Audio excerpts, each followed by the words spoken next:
안녕하세요. 반갑습니다. 저는 한일장신대학교에서 기독교 교육을 가르쳤고 또 작년까지 청소년 캠프 위원장으로 일했던 박화경입니다. 반갑습니다. 오늘은 여러분들과 함께 코로나 시기의 청소년 교육 어떻게 변해야 할까라는 제목으로 함께 생각해 보고자 합니다.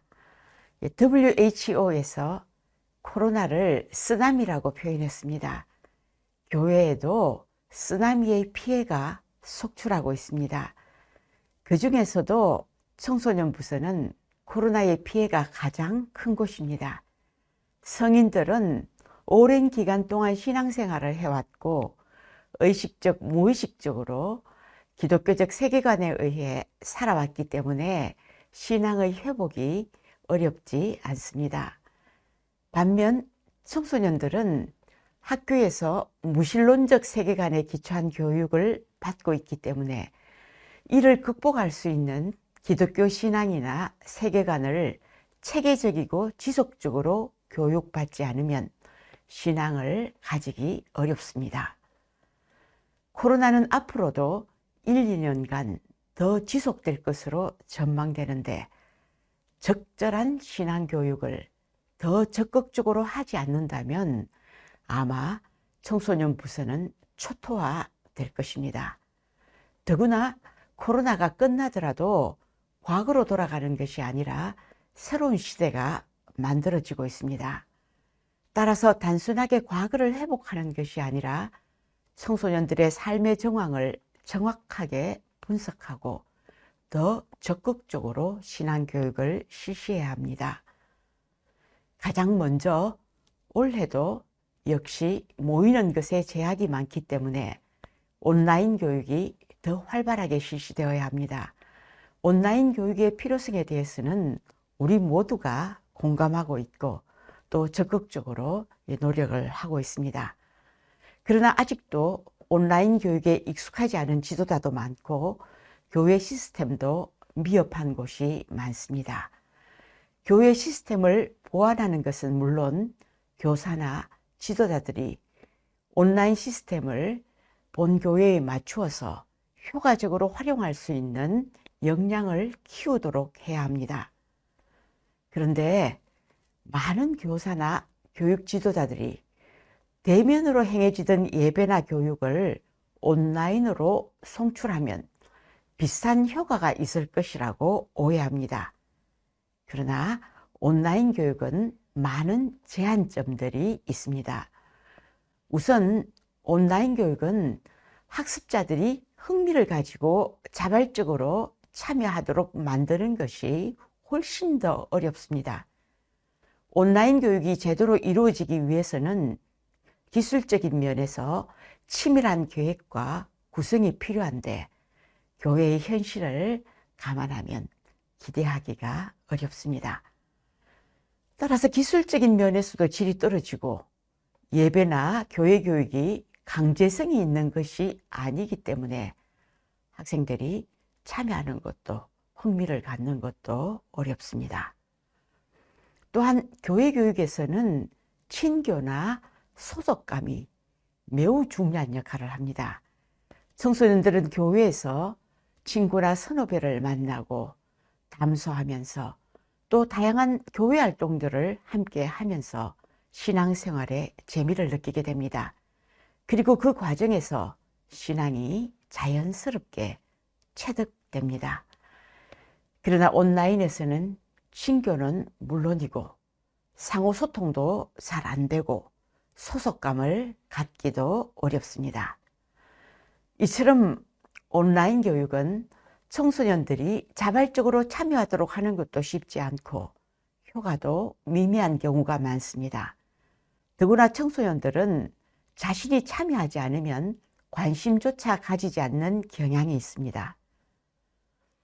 이러한 비대면 교육의 제한점을 극복하기 위해서는 우선적으로 총회나 신학대학교 그리고 기독교 교육기관들이 힘을 합쳐서 재미있고 질 높은 콘텐츠를 개발하고 보급하는 일이 필요합니다.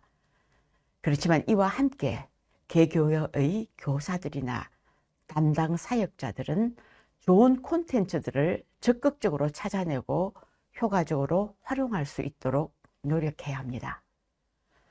그러나 이런 방법론적인 문제보다 더 중요하고 당면한 문제가 있습니다. 청소년들에게 가르치는 교육 내용이 이 시대의 변화를 따라가지 못하는 것입니다. 필자는 유치원에서 하는 박물관 탐방교육에 참여한 적이 있습니다. 박물관에는 인류의 진화 과정이 두개골과 모형으로 제시되어 있었습니다.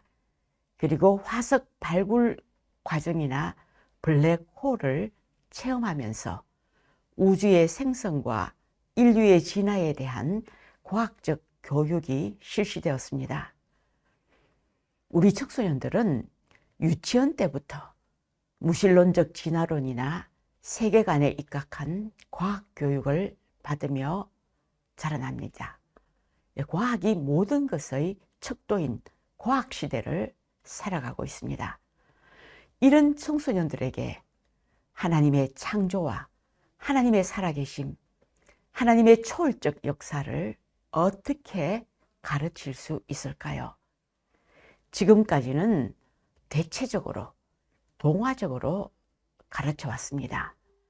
그런데 이런 동화적인 세계는 아동기까지는 비교적 잘 받아들입니다. 그러나 청소년기에 이르면 이 뇌구조 자체가 바뀌게 됩니다. 논리적으로 사고하게 되면서 과학의 세계와 신앙의 세계를 논리적으로 통합하고자 합니다. 신앙의 세계가 과학적으로 납득이 되지 않으면 동화의 세계를 버리듯이 신앙의 세계도 버릴 가능성이 높아집니다. 이런 이유로 요즘 기독교 가정의 청소년들이나 청년들의 이탈이 많아졌습니다.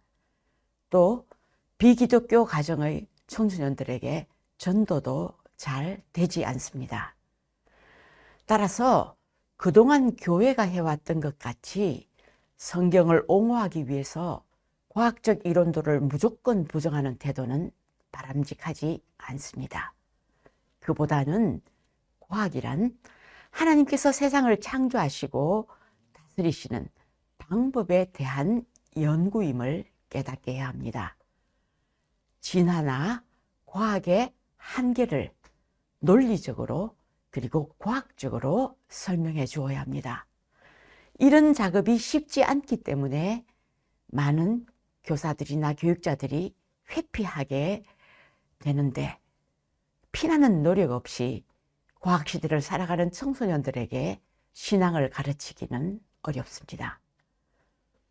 다행히 온신앙 아카데미를 비롯한 몇몇 의식 있는 기관들이 무신론적 진화론의 오류와 한계에 대한 연구를 계속했습니다.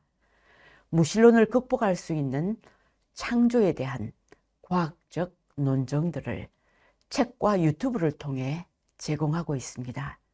이런 기관들과 연대해서 교육을 받는 것은 매우 도움이 될 것 같습니다. 지금까지 간단하게나마 코로나 시기에 청소년 신앙교육에 대한 개선 방안을 제시해 보았습니다. 이런 문제를 개교의 차원이나 개인의 차원에서 해결하기는 쉽지 않습니다.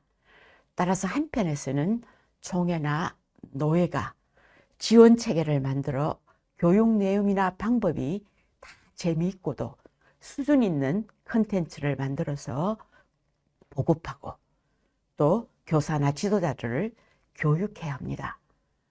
동시에 교사나 청소년 사역자들도 열린 마음, 배우고자 하는 열정을 가져야 합니다. 저의 경험에 의하면 교회 교육의 성패는 거의 교육 지도자들에게 달려 있습니다. 담당 교육자의 역량과 열정이 청소년 부서의 활력과 부흥을 만들고 교사들의 열정과 헌신이 청소년들에게 신앙을 갖게 합니다. 청소년 부서를 담당하는 교사와 교육자 여러분, 매우 어려운 상황이지만 좌절하지 마시기 바랍니다. 모든 것을 합력하여 선을 이루시는 성령님과 함께 이 어려운 시기를 잘 이겨내시고 청소년 사역의 새로운 장을 열어가시기를 간절히 바랍니다.